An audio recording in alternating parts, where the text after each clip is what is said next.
Hello and welcome back to my craft room. I have got another little parcel from China to share with you today. This is from a company called VIP Cross Stitch, but this is nothing to do with cross stitch because I've already got a cross stitch on the go, in fact a couple on the go, and lots of other stitching things happening, so I thought I'll try something different. You'll never guess. Now, let's go to the desk. So I have already taken it out of its plastic bag, the standard grey plastic bag that all of these companies based in mainland China seem to send things in. Obviously this is in a box as well, it seems to be in good order. It's only taken about 10 days to get to me from when I told them what I would like, because what they do is they give me a budget and I can choose whatever I like from their website. I'll take you to their website now and show you what it is I've got in this box. Here we go. Solid wood paracord bracelet maker. This is something Tom's done a bit of this paracord making, but I've never tried it before. But I've tried macrame, and I think I can do macrame. I can do this. I thought this little wooden jig, it looked like, I mean, you can do paracord bracelet making and stuff without it, but it looks to me like this is going to make it way easier. So it's worked out £9.62 in pounds. I think if I put that into dollars, $12.23, and there's all different other currencies there. Whoops. They do lots of other things as well. DIY crafts is worth a look. Crochet and knitting tools is one of my favourite bits here. They've got all sorts of things there. You do have to pay postage as well. Postage is free if you go over a certain amount, over $50.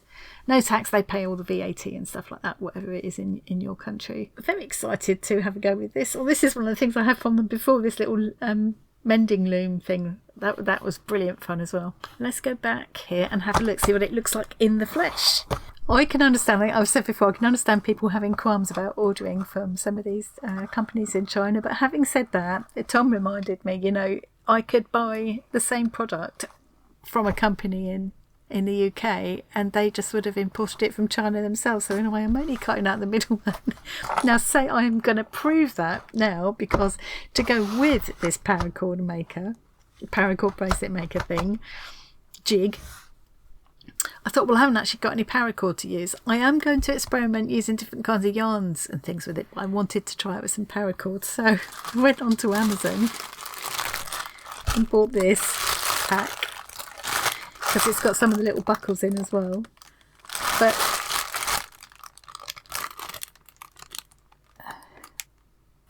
almost undoubtedly the company I bought it from here imported it from China themselves, and I thought I'd get some key rings with the lobster clasps and swivel things on them, also made in China, although distributed by a company based in the UK. So anyway, the only thing I don't like about the stuff I've had from any of these companies so far is the amount of plastic involved. I don't really understand why that needed plastic. I can understand things have to be protected. They're coming on a long journey from China to here, but did that really need another lot of plastic inside? Oh, I'm going to have to do some assemblage here in a minute. Uh-oh. Sniff test. Oh, smells of that lovely cut wood smell. Okay, some assemblage required. Oh no. So I've got inches marked along there. I've been having a look online already for tutorials. So many different knots and things you can do with these paracord things. And I think they made they make these bracelets, but they're meant to, in theory, you could unravel them and use them whenever you need a piece of paracord. So it's kind of like a survival thing. I think that survival bracelets is another name for them. Okay, one jig maker, 4 buckles, 4 side release buckles. Prepare the screw, right buckle and bracelet buckle. Okay. Number 1, get the bag open. Okay, there's all my bits. Oh, there's even a screwdriver, look, that's good. Okay, I'm going to stop filming a minute and fiddle about with this because it'll probably take longer to put this together than I will to make a bracelet. But I quite enjoy the puzzle of putting things together. I just don't think you need to watch it. I have finished putting it together. It really wasn't that hard. Once I just stopped myself panicking about it. Essentially, they've given me 2 buckles for 2 different sort of standard size buckles that you tend to get. This one is the same size as the ones I've got in this pack of cord and buckles that I've showed you. And you put one half of the buckle on one end and one half on the other end. the large and the small ones. And there's these extra loops as well. There's an extra loop here. They show a kind of a D-ring thing going through here, which isn't in the kit. It's not missing, it's not meant to be in the kit. But I decided to pull out these. I've got these book rings, and I think it will be handy sometimes, depending on what I'm doing, just to have a little book ring to put through there. So I might want to make bracelets without the buckles either end, or I might want to make key rings and things, in which case it will be handy to have an easy way of looping it through there. So I've just added that on myself. And I've got this extra one as well. I'm going to put that through one of these just so I don't lose it. I've got all these rings in this little set of key rings that I bought, but they're D rings. They would be a bit more tricky to get on and off easily, so that's just to make it easier for myself. There's a spare screw left over. Drop that in there for now. Really only I don't need both half of the buckles there, because the idea, oh, and there's a spare one of these as well.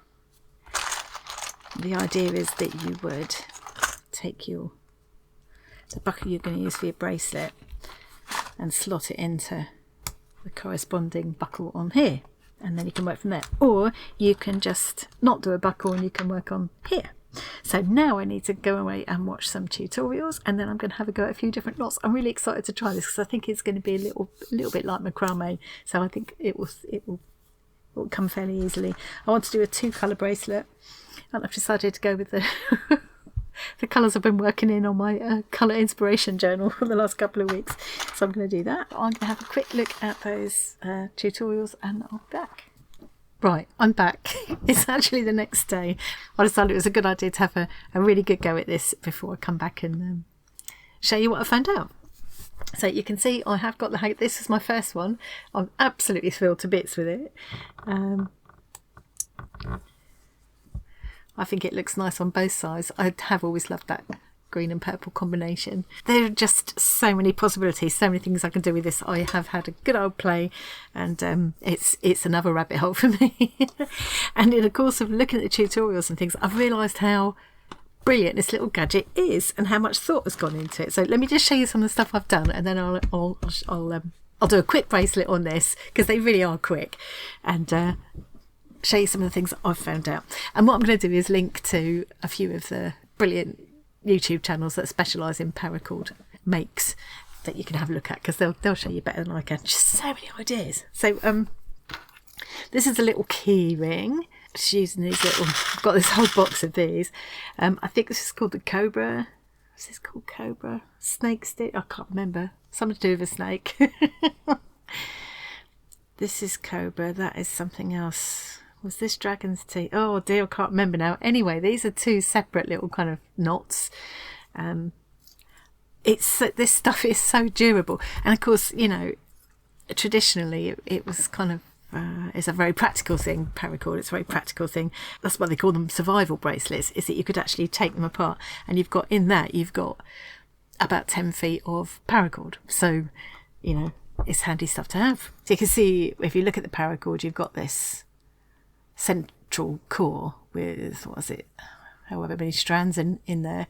There's even apparently a very fancy one where you've got 4 extra cords in there. One's fishing line, one's stuff that you can light a fire with. Well, there's all sorts of different extra little cords in there. So it really is traditionally a survival thing, but that's not what I'm doing it for. This is obviously a different knot. This is what I like to call the Scooby-Doo knot, because I remember doing Scooby-Doo when I was a kid with that plastic tubing. But I think is it called a box knot or a square knot or something? Can't remember. But anyway, yeah. As I say, I'll link to all these videos if you're interested in this kind of thing. What a rabbit hole it is. There's just, yeah. And then when you get these, you end up with these little bits left over. So one of the things they seem to do a lot of is making these little zipper pulls, which is quite a cute idea. So you can put them on your rucksacks or sleeping bags or whatever. And so I tried a few of the different knots you can use. This one I was the most proud of. This is a diamond knot. Now, being black, my camera isn't going to like it. Black or white, it struggles with. I should have done it in a different colour. Oh, I think it's a diamond knot, or my best attempt at a diamond knot at that point,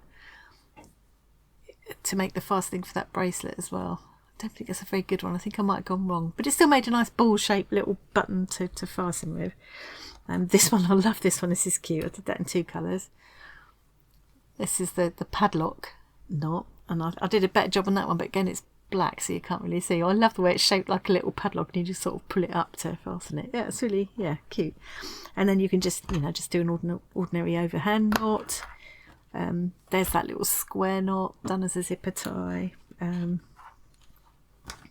This one just looks like an overhand knot, but it's not. It's kind of crossed over. It's a bit more secure as well. And it's called a Matthew Walker knot. Can you tell I'm having a new obsession? This one is, was this the cobra knot? I think it's the same knot as this one, but obviously it looks different because it's all in one colour, and I've just done 2 of them to make it secure. I think that's quite pretty, that one actually.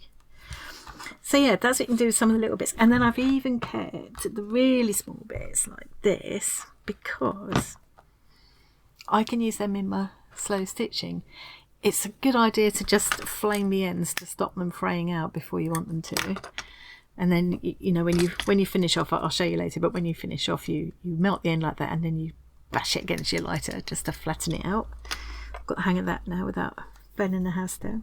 But yeah, these tiny bits, I can use them in my slow stitching, not just as they are, but I can couch over them or use them underneath fabrics to get to kind of give a line. I forgot, what's that quilting called? Is it called trapunto, where you feed a shape through a anyway, that's beside the point. So I've kept all of those bits. They'll go in my little slow stitching bits and bobs stash.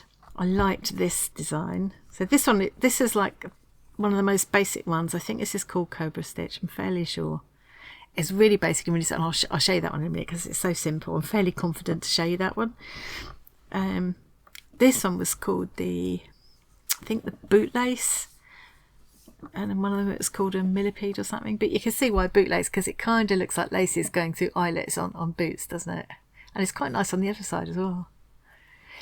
And there's no reason why you couldn't put extra links through these, so you can wear it as a bracelet, but they're useful for other things as well. So if you've got one with a clasp like this, you could say you're carrying a couple of carrier bags and they're cutting off the circulation in your hand because they're all thin and they're heavy. You can clip them both together with one of these and carry them with that instead, much more comfortable. Or you can use it to attach to your suitcase when you're travelling, to to help you recognise it as yours. You could put your luggage tag through it.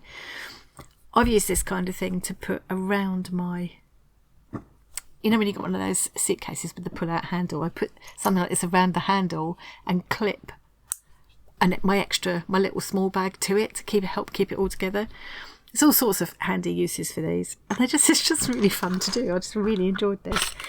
So the reason I hadn't realised how brilliant this little gadget is until I started to look at the tutorials on what's involved in making the bracelets. So for a start, I think I've already mentioned that you can turn this to use whichever end you like. So if you're doing a bracelet with these kind of clasps, it doesn't have to be bracelet, it could be, they're nice for bag handles, apparently guitar straps, hadn't thought of that, belts, all kinds of things. But if you're doing something with a clip like this, you could easily, if you've got a different size clip, you could easily just unscrew that. It takes seconds to unscrew it and change this if you need to. Then you would take the buckle that you're going to be using and pop that in, and you can put your cord around there. I'll show you in a minute. So you can use it that way, and you've got your male and female ends. You can also, you could just use these. It depends on what you're doing. There's all sorts of different kind of ways of doing these things, all kinds of different projects, and this is really versatile. You can use it in lots of different ways. So you could just use it with just these 2 posts or just one of them. I've got a feeling I might use this for things other than paracord, because I think I could use it when I'm doing other kinds of beaded bracelets and things. But if you swizzle this round, what I didn't appreciate, one of the things I didn't appreciate till I started looking at tutorials, is that you can take this stick out and put it in there. So you could end up, say I was starting with this, and again, various different ways you could be starting, but say I was starting with I think they call that a cow hitch or something like that. You can just put it on this stick like that, work away, and when it's done, just take that out, and you've got your loop ready. Like I've got the loop on the end of that one. I haven't even thought of. It didn't occur to me what those loops were for. thought, how ingenious. But one of the things I was most impressed with is that the way they've thought about the length. So when you're measuring, when you're making a bracelet, it's not as necessarily as straightforward as you would think. So I might put, that's about the right kind of fit for my bracelet. So if I do that and measure, I've got, it's about 6.5 inches. But what you've got to remember, a couple of things you've got to remember, if it's going to be quite thick like this, then you need to allow, so they suggest an extra inch, because if I made that 7 inches, that'd be 7 inches through the middle. Then you've got this extra thickness. So I would make, if say I wanted my bracelet to be 7 inches, I'd make it 8 inches. And then you've got to bear in mind as well, so say I'm gonna, let's set this up now for what I'm gonna show you in a minute. So the nought doesn't start right there, and that's important as well. So say I'm gonna make this 8 inches. So I've allowed for the thickness. Of course, you've also got to think about the clasp. So you need to include, in that 8 inches, you need to include this part of the clasp, the kind of housing part of the clasp. I think I'm going to use this pink one this time. But you don't want to include this part, because this part goes inside the housing. So imagine that's that part. It goes inside. It's really, they've thought of everything, because hang on, if I put this on the other end, because that's going to be the other end of my bracelet. So they've started the measurement from there. That's where nought starts, where this bit begins. And they've included this. Just think that's so well thought out, so I haven't got to worry. All I've got to do is, as long as I set it to 8, I will get an 8-inch bracelet. Brilliant. So all I do have to think about is the thickness. That's, you know, but that's going to vary. I mean, this one is a lot. There's a lot less thickness to that one. I want to make a 2-colour bracelet. So one of the things I learnt to do was this, where you fuse the 2 ends together. A bit of a messy job there, but that bit isn't going to show, so it's okay. It needs to be strong though, and it is a really strong attachment. So let me show you. One of the things I've learnt is how to do this. The idea is to put one of these inside the casing of the other half. So I'm just going to cut the end of this off. There we go, so I can see that middle, the core threads kind of thing. Grab hold of those core threads. Oops, just drop the pink. And I'm just going to peel that casing, or just pull it back a little bit. And I'm going to trim off these bits. Just down to about, I think that's about long enough. Push this all up again, and now I've got a little bit of empty casing there. Right, so just hang on to that for a minute, and now I'm gonna just heat this a little bit with my lighter, wet my fingers, and just roll it a little bit just to make it, it's just a bit narrower now, so it's not going to fray. It's a little bit narrower to go inside that tube. And now I'm going to put it inside that tube. So it's gone in sort of that much. Hopefully that'll be enough. I'm not an expert, I'm just literally telling you what I learned last night. Only last night was my first go at this. And I've got to heat this again. Apparently you can get things like hot blades, and some people have like a butane torch going, especially if they're doing lots of this. For me, a little lighter or a night light would work as well.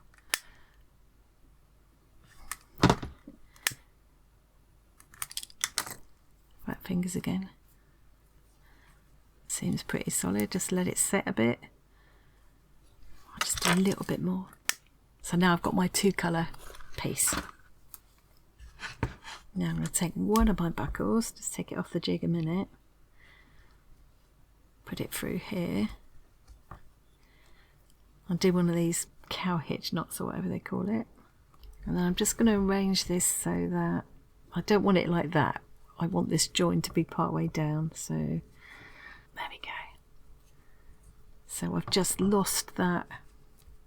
Where that join is will be lost on the inside. I've got, these are about, it's surprising how long it is. You need to allow about 1 foot of cord per inch, per finished inch. So I need about 8 foot of cord altogether for this one. So I've got 4 feet of each cord. Make sure those are lying alongside each other and not twisted. And now I'm going to put them down through the other end, my other end of my buckle. Probably help if I tidied up a bit. Well, where would be the fun in that? So I'm doing this at a slightly awkward. So if I was working on this on my own, I'd have it here in front of me and I'd have it lengthways on. I'm just trying to do it in such a way that you can see it all on the camera, so it's going to make it a little bit awkward. But as I say, I will link to some of these brilliant YouTube channels that I've been watching with all kinds of different ideas for this craft. I think I will have to turn it towards me because I'm just got to think straight otherwise. Okay, so this enables me, it keeps everything nice and taut for me. And yes, you could definitely do this without the jig, definitely. It's just slightly more awkward. And there are some things, they said that for some things, like if you're doing a long guitar strap, it would be almost impossible to do it without a jig. So see if I can remember how to do this. And it's just like macrame knotting, which I'm used to doing. So I'm taking that right hand cord over the top of the 2 strands, the left hand side, and then the cord that's on the left. So these will remain these are obviously going to be in the core of my bracelet, and these are my working cords. The left one I'm going over there, under the 2 strands, and up through. It's a macrame knot. Which is also, I felt at home with it straight away.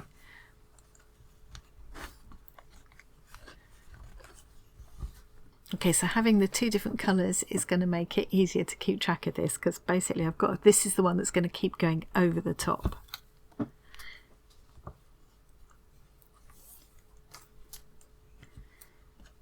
It's going over the top, this one's going under this time. And again, it's this colour going over the top. This one's going underneath and coming up through.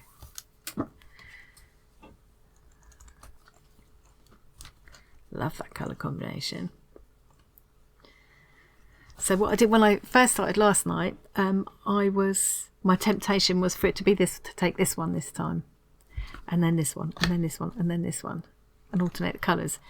And it looked really pretty, it looked really nice, but what it did was twist as it went, which could be really good if it was for something like a keyring. I think that could be really nice, actually. Or, as a luggage tag or something. I think that would look really good. But obviously for a bracelet, it wouldn't work. So it definitely makes it easier to, to have 2 colours so you can keep track. So it's that simple. You just keep going over with this colour.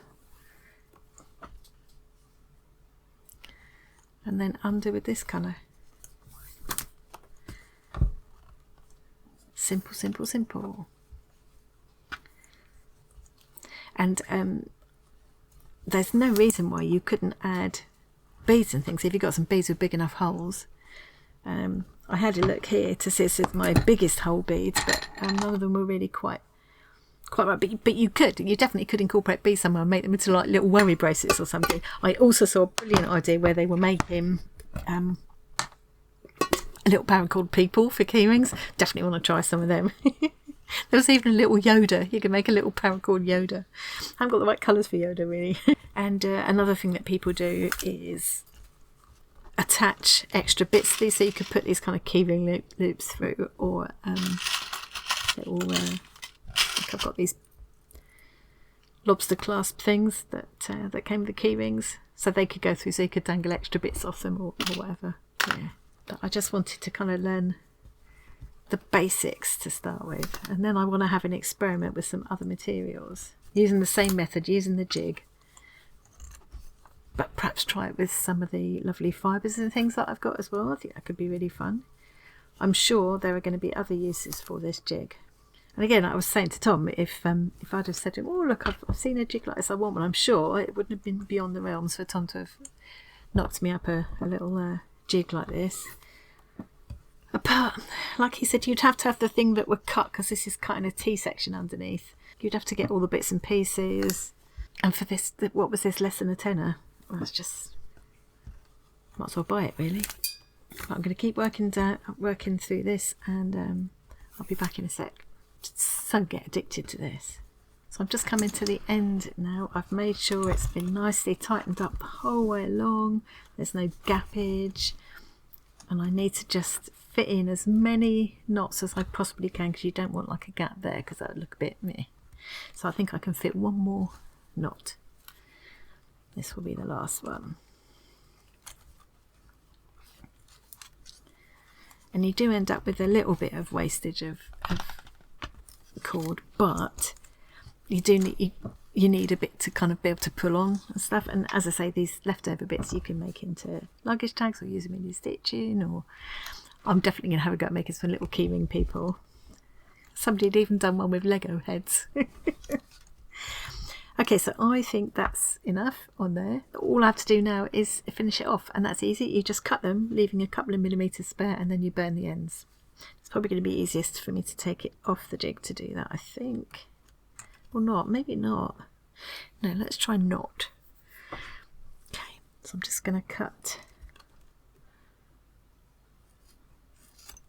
Just leave a little bit, but not too much. Melt it, press the metal bit of the lighter to flatten it. Oh, I've gone a bit too near and I've burnt a little hole there. That's annoying. Maybe it would be easier to take it off to do this bit. What I've forgotten to do is I did learn how to bring this through to the back so that both the ends are on the back, and I've left it too late now because I've already cut that off, so never mind. It's just going to have to be like this now.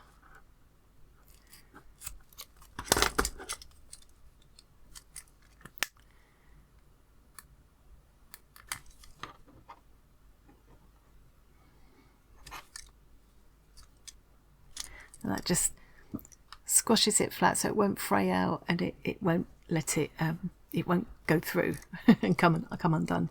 It's really, really secure. It's just annoying that I've got too close there and I've actually burnt a tiny hole there. Can you see? Doesn't matter, it's only for me, so there we go. And that has given me a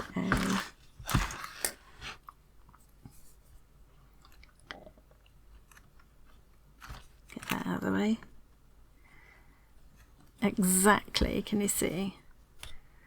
Exactly an 8-inch bracelet if you measure from there to there. It's not counting this bit because this bit goes inside there.